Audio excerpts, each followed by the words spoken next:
Vegan and carnivore diets are both fringe and suboptimal. Hey everybody, it's Jason Blaha here, and I thought I would chat with you guys and gals a little bit about this today. And the reason I bring this up is because these are groups that have enormous outreaches. They're both very militant. They're both all over the fitness world. And again, they recruit heavily. But the simple fact of the matter is both of these dietary approaches are suboptimal. They're completely suboptimal. They're not ideal, and they're extremely fringe, and they're based upon ridiculous ideologies to some extent. And I understand that some people are going to say, well, it's not ridiculous, but at the end of the day, a lot of it really can be. And I'm not saying the moral aspects, by the way, are ridiculous. I'm saying the implementation of a lot of it and the logic is often ridiculous. But the thing is, humans are meant to be omnivores. We thrive on omnivore diets. And when I say this, I'm not saying different approaches don't work. Can a person be largely plant-based and be fantastic? Yes. Can a person be largely animal-based and be fantastic? Yes. It's the complete elimination that's the problem. And I'll go so far as to say even with macronutrients, can people thrive on low-carb, high-fat diets if they're balanced? Yes, absolutely. Can people thrive on the other end of the extreme, right? The really high carb, lower fat diet? Yes, absolutely. All right, people are capable of thriving in all these environments.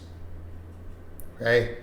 But when we go to those extremes, we are losing things. We're losing benefits. And we are making things more difficult, and particularly in the pursuit of body composition. Now, we could talk about definitely some health issues. Dietary deficiencies on both sides are common. And people say, well, those can be addressed with supplementation. Yeah, but they're never going to be optimal or ideal. The carnivore probably being the worst of the two in regards to that. And they can argue all they want about it. The reality is lack of antioxidants, phytonutrients, fiber. You are absolutely setting yourself up for atherosclerosis, cancer, and stuff big time in the long term. So whatever short term they think they're getting out of it, for 1 year, 5 years, whatever they're doing, it is going to catch up to them. And it's because of the lack of the cardioprotective stuff. It's like I tell people that all the time. Okay, even a certain amount of saturated fat, we can tolerate it pretty well if the rest of our diets is balanced with all the cardioprotective benefits. Okay? We need to be clear on that. There are a lot of things that can offset that. They can absolutely offset the risk, offset the atherosclerosis, everything. Cutting out all your vegetables will absolutely hurt that. That would be harmful in that regard. It's ridiculous. It's ridiculous. So keep that in mind.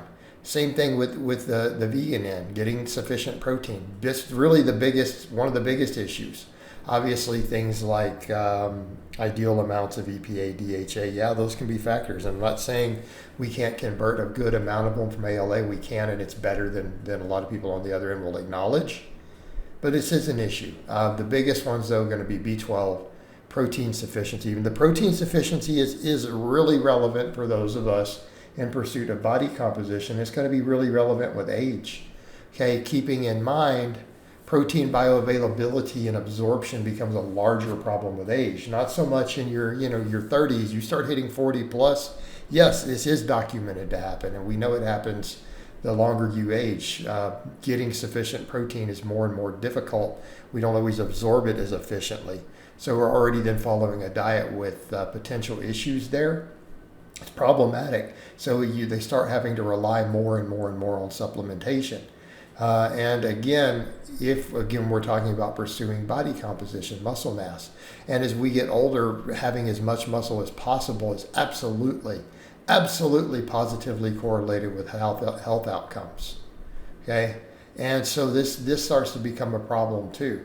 But for those of us who are pursuing maximum body composition even younger than that, it is more difficult. It's problematic. It's suboptimal. Okay.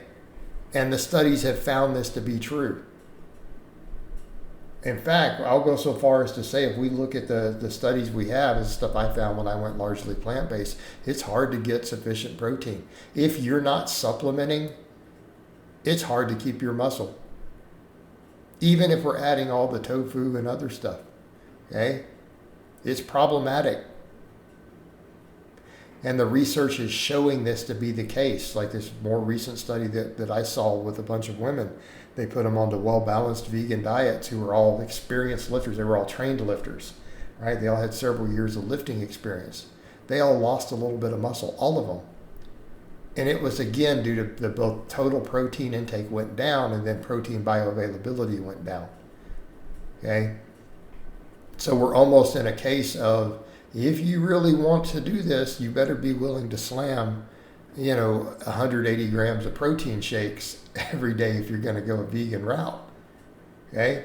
And if you're not, you are going to be suboptimal on that stuff.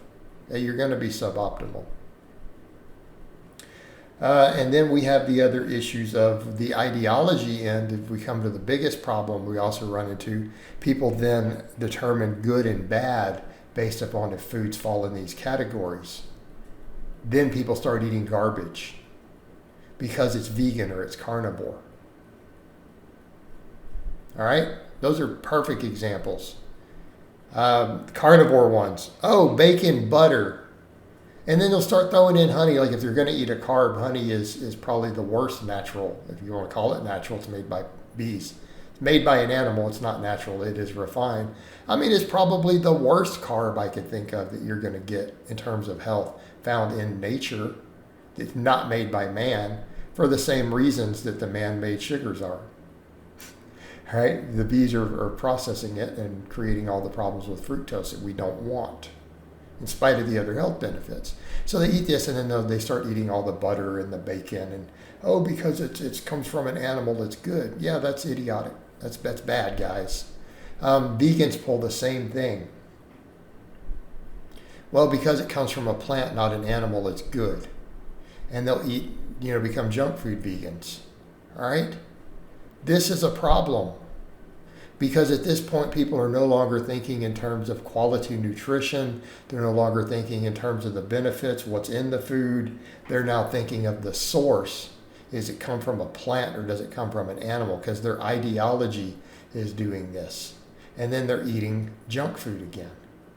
Okay? They're now eating junk food. And convinced that it's not. You can't convince them otherwise. That's the crazy thing.